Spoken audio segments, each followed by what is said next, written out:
Welcome to Tenor Tech, where I solve the problems you didn't even know you had.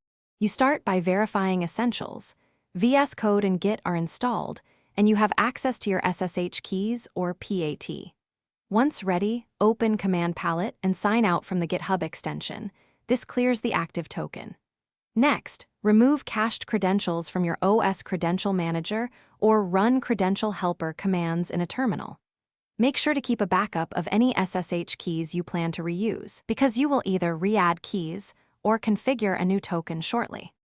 Now you add the new account credentials, generate a PAT with repo and workflow scopes, or create a new SSH key pair and add the public key to GitHub. Then configure Git locally with your new user, name and user, email so commits reflect the right identity.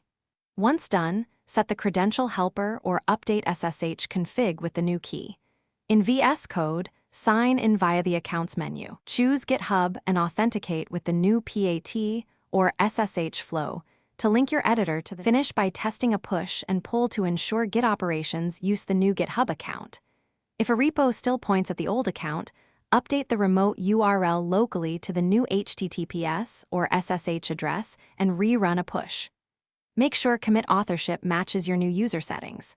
If something goes wrong, clear credentials, restart Vscode, and re-authenticate. Often re-adding the PAT or reloading the SSH agent resolves lingering auth issues. Try those steps before deeper debugging. Thanks for watching. Subscribe to keep your life in tune.